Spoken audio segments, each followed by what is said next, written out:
Esto al parecer obedecería a alguna estrategia política para de alguna forma debilitar las fuerzas militares y lograr consolidar áreas por parte del terrorismo.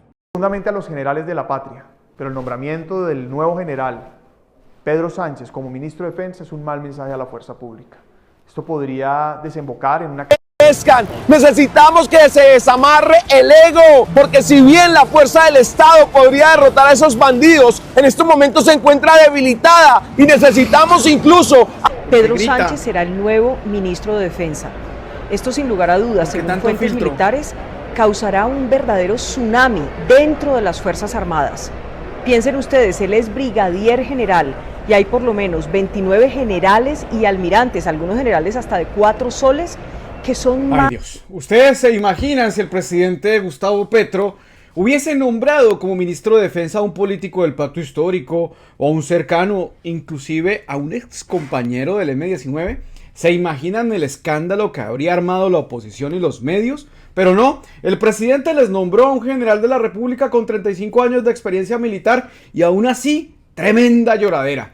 La hipocresía de la oposición, nada les sirve, ni un general ni un civil. La reacción de ciertos sectores políticos y mediáticos ante el nombramiento de un general activo como ministro de Defensa deja nomás en evidencia que su labor no es una oposición constructiva, sino un simple reflejo de su adversión ciega a cualquier decisión del presidente de la República, sin importar si esta puede ser beneficiosa para el país. En el pasado, una de las principales críticas al Ministerio de Defensa ha sido que estuviese a manos de un civil.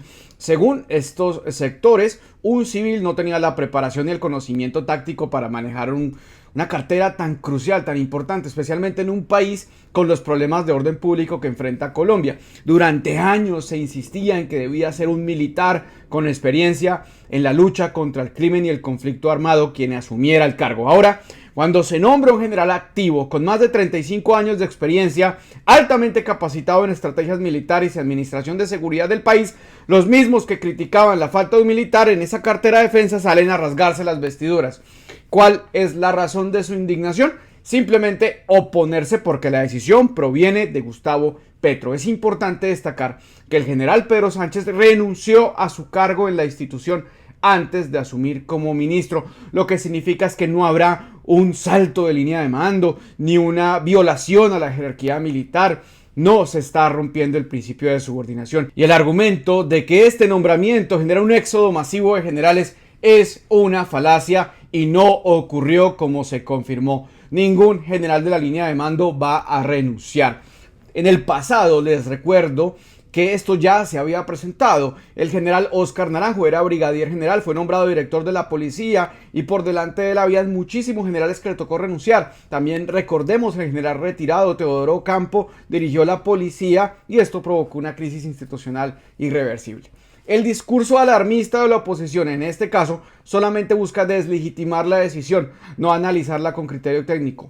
Por eso hay que discutir cuáles son las ventajas de un general en el Ministerio de Defensa. En este momento crítico para el país, con regiones como el Catatumbo, el Cauca, el sur de Bolívar, norte de Santander, su capital Cúcuta, están enfrentando una escalada de violencia sin precedentes. Es evidente que se necesita a alguien con experiencia directa en el manejo de conflictos armados. El general que asume el ministerio no solamente conoce la realidad del territorio, sino que ha estado en el combate, ha diseñado estrategias de seguridad y tiene la capacidad de coordinar operaciones con la policía y las fuerzas militares de manera más efectiva que cualquier civil. Además, respeta los derechos humanos. Fue el encargado de rescatar los niños del Amazonas que estuvieron 40 días perdidos. Pero regresando al primer planteamiento, ¿y si Petro hubiese nombrado un político? ¿Y si Petro hubiese nombrado a alguien de su cercanía? Ahí es donde la hipocresía de la oposición queda al descubierto. Imaginemos que en vez del general, Petro hubiese nombrado a un militante del pacto histórico, a un político cercano a su gobierno, o un peor, señores, como dije, repito, a un exmiembro de la insurgencia desmovilizada. El escándalo habría sido monumental. Los titulares de los medios lo habrían convertido en la militarización de la política o en una jugada peligrosa que debilitaría la institucionalidad. Pero ahora que nombró a un general con más de 3 décadas de experiencia en el ejército, pues la oposición no está cuestionando políticas, está reaccionando por reflejo, bloqueando cualquier decisión presidencial sin importar si esta trae, repito, beneficios reales para la seguridad del país. No tienen una propuesta alternativa coherente, solamente se dedican a la crítica sistemática. Se oponen porque realmente creen que la decisión es mala o porque simplemente no pueden aceptar una medida del gobierno puede ser acertada. Lo cierto es que el país necesita soluciones reales y ante una crisis de seguridad como la actual, yo creo y vuelvo a decir, un militar con experiencia al frente del Ministerio de Defensa puede ser la mejor opción. En lugar de hacer política con la seguridad del país, la oposición debería centrarse en aportar soluciones, apoyar a sus fuerzas militares y no en criticar todo por deporte. La mezquindad política no está por encima de los hechos. Representante Carrascal, su intento de desacreditar a la prensa es un golpe bajo a la democracia. Una congresista no debería atacar la libertad de expresión, sino defenderla. Su pregunta es una cortina de humo para ocultar la verdad.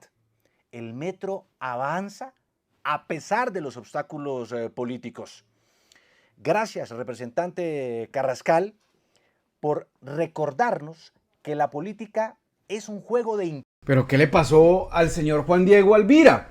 Pues una polémica que se ha generado con la representante del Pacto Histórico, María Fernanda Carrascal, porque envió un derecho de petición al distrito de la alcaldía de Bogotá preguntando si han pagado publireportajes a periodistas que visitan y cubren las obras del metro de Bogotá, un metro que claramente no les sirve a los bogotanos, pero que mal o bien deben terminar para que por lo menos la ciudad tenga algo. Lo interesante es que muchos periodistas salieron indignados, como Juan Diego Alvira, quien afirmó que esto es un atentado contra la democracia y la libertad de prensa. Pero, ¿desde cuándo preguntar en qué se gastan los recursos públicos es un ataque a la prensa? Lo que está haciendo la representante no es censura, no es restricción de la información, no es persecución, es una pregunta legítima. Se está usando recursos públicos para financiar notas favorables sobre el metro y no es un ataque a la democracia por 4 básicas razones, señora Alvira. La primera, derecho al acceso a la información. En una democracia, precisamente como usted dice, el acceso a la información pública es un derecho ciudadano de todos. 2, distinción entre prensa independiente y contenido patrocinado. Un primer reportaje es por definición contenido pagado con fines de divulgación o propaganda. Si un periodista o medio recibe fondos públicos por este trabajo, pues es válido cuestionarlo, ya que podía afectar la percepción o independencia editorial. Pero lo más importante, se debe decir de manera directa y transparente. Por ejemplo, si este programa lo patrocinara una institución del Estado, yo tendría que decirles. 3, precisamente, transparencia y uso de recursos públicos. Las entidades públicas manejan dinero de los contribuyentes y su destinación debe ser clara. Y la 4, no se está impidiendo su labor, ni imponiendo restricciones a la prensa. Solamente se está solicitando información para esclarecer una posible relación contractual. Pero aquí es donde se pone aún más interesante la cosa, porque periodistas como Yanelda Jaimes de RCN Radio y el señor Juan Fraile de Caracol Radio también salieron a indignarse, a decir que esa pregunta no se debe hacer porque es un insulto al periodismo. Por ejemplo, la señora Yanelda dice: temas como este deben preocupar a la congresista María Fernanda Carrascal en vez de injuriar a periodistas que fuimos a ver las obras del metro de Bogotá. La sola pregunta ofende. Y le respondo: en mis 32 años de ejercicio jamás me han propuesto ni he recibido pagos o dádivas por mi trabajo. Respete, dice la señora. ¿Sí? Pero resulta que RCN Radio y Caracol Radio fueron mencionados en el escándalo de las marionetas del senador Mario Castaño. La fiscalía tiene en su poder transcripciones que revelan que medios de comunicación cobraban hasta 5 millones de pesos por nota para favorecer al clan Castaño. Por favor, escuchemos. Solicita a Lorena que es una información real y no es mentiras, y por eso requiere las publicaciones en un medio nacional. Le cuenta que el candidato le dijo que lo tuviera que poner, lo hacía, que lo que tuviera que poner lo hacía.